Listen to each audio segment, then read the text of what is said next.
Hey guys, welcome to my Animal Adventures YouTube channel, and today I'm going through my rats and cleaning all my racks. I'm doing a deep, thorough clean, going through and bleaching all the tubs, spraying them out, changing the substrate, and I thought, hey, maybe I'll do a video on rats. And let me tell you, if you have a few snakes, maybe you have a couple dozen, or maybe you're on a level like I am where I have as many as 150 snakes at a time, you go through an incredible amount of rodents. As a matter of fact, last year in the height of the breeding season, I probably went through 700 rodents every single month feeding all my snakes. Let me tell you, that is an incredible amount. And I have this rack over here, another rack over here, and even with all my racks, I still had to order some rodents in. This year, I'm actually doing a little bit different. On the off season, now that I sold most of my hatchlings, I'm actually freezing a lot of my extra rodents now. So when my hatchlings show up in a few months here, I'll actually have a lot of frozen rodents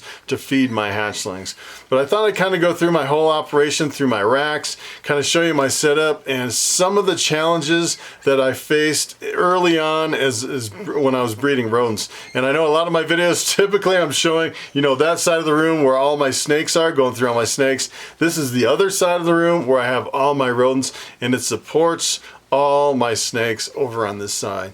So I thought I'd start with probably the number one biggest hurdle that I had starting out early when I was breeding rodents, and that is actually having to euthanize rodents. And let me tell you, it's easy to buy some rats, throw them in. I actually started with glass aquariums, had a bunch of glass aquariums, you start breeding rodents, and let me tell you, they breed like wildfire. Before you know it, they are out of control. They breed, you know, a rat can have, you know, probably as many as 16 babies every 3 weeks. It's incredible how fast they can reproduce. And before you know it, you have all these rodents, and then you're kind of at a point where, all right, I need to euthanize and freeze some of these rodents. And that's kind of where you're up against the wall, and reality kind of hits. You're like, all right, I have to actually do this.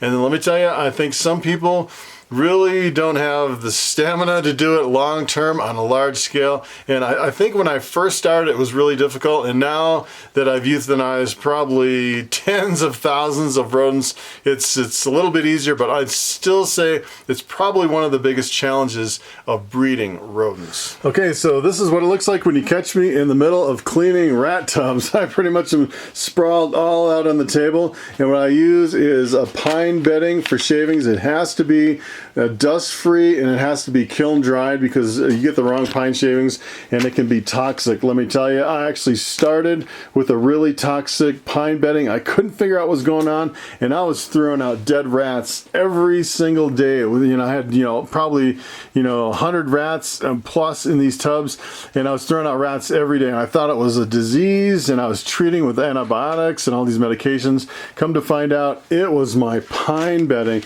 It's essential that you have a kiln-dried, dust-free pine bedding, otherwise it can kill your rats. And let me tell you, that was devastating. It took forever for me to figure that one out. And then pretty much what I do from here is I go through and I pull my tubs, I change the bedding, and what I do is I always have like an extra tub in the rack that's completely empty. And then what I do is I take the rats out of one tub and I put it into the empty tub over here, and then just kind of leapfrog all the way down, you know, going from one tub to another. So I always have pretty much two tubs side by side. I can just grab one and put it right in the other. And then what I do is I just dump the bedding, and usually every week I dump the pine bedding. I keep it in a couple inches, and the thicker it is, the cleaner it stays. But you don't want it too thick to where it's you know, there's not enough room for the rats to run around. These are just basically Norway rats. And it's really easy to clean. I'd say if I'm just changing the bedding, going through all these racks, I would say it takes me typically just an hour to change all the bedding. And if I'm actually going through and spraying down all the tubs like I am here, spraying them out, I spray them with like an F10 water solution. Sometimes I'll use a bleach water, and then I'll wipe them down with paper towel, and I'll use my pump-up sprayer and rinse them out into this bucket, and then I'll dry them with a towel. It takes, I'd say, about I'd say about 2 to 3 hours to go through all in a deep cleaning. It's a lot longer. I used to do the deep cleaning every week, and then I found that it really doesn't need to be deep cleaned every single week. I do it like probably every 3rd week now. So that's pretty much the cleaning. And over here, these are ARS racks. They're really expensive. I'd say they're probably, you know, a whole rack. I think the ARS racks are about $2,500 a piece. So you're talking about, you know, $5,000 of equipment right there. But you know what? These will last for the rest of my life. That saves me an incredible amount of money, and they hold their value really well. You know, anything with livestock or animals that actually makes you money, it will actually hold its value. And I'm sure I can sell these, you know, if I decide to get out of rats, I can sell these for thousands of dollars and get probably most of my money back out of it. And the way these racks work is they're pretty much have a water bucket up on top, and then it runs water lines to every single tub. And then I have this little water nipple over here that they just kind of push onto the side, and it gives them water on demand, which is pretty nice. So the couple things that I really have to watch out for, especially after cleaning, or actually when I come in here twice a day, what I normally check is that the water tanks are full and that all the nozzles are in the tubs. And sometimes these can kind of pop out a little bit. So I always like to just kind of look through, make sure all the nozzles are in the tubs. The other thing is sometimes you'll get some playful rats on these that'll actually just kind of go up and hold the nozzles open. And what they'll do is they'll kind of halfway flood the tubs.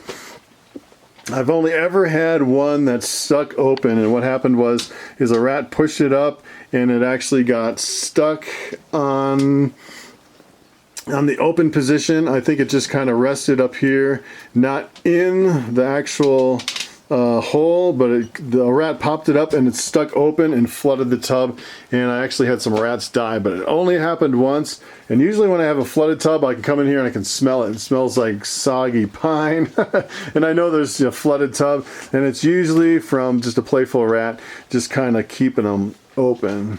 And then in the back, these are on wheels. It's really nice. I can just kind of wheel them around. And in the back, they hold tons and tons of food on all the levels. And this will hold, I would say, probably between both these racks, I'd say they both probably hold about 300 to 400 pounds of food.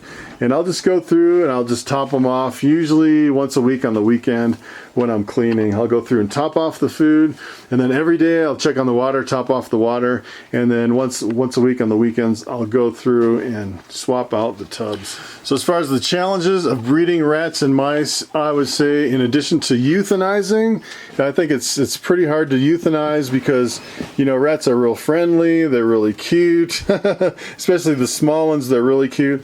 And so I would say euthanizing is probably the #1 hardest thing. The #2 hardest thing that I've struggled with is organizing my whole breeding operation, you know, pairing the males and the females. And, you know, if I go through 700 rats in a month, it's not all the same size rats. I have a lot of little pinkies that I'm feeding my hatchlings. I have some medium ones. I'm growing my grow outs.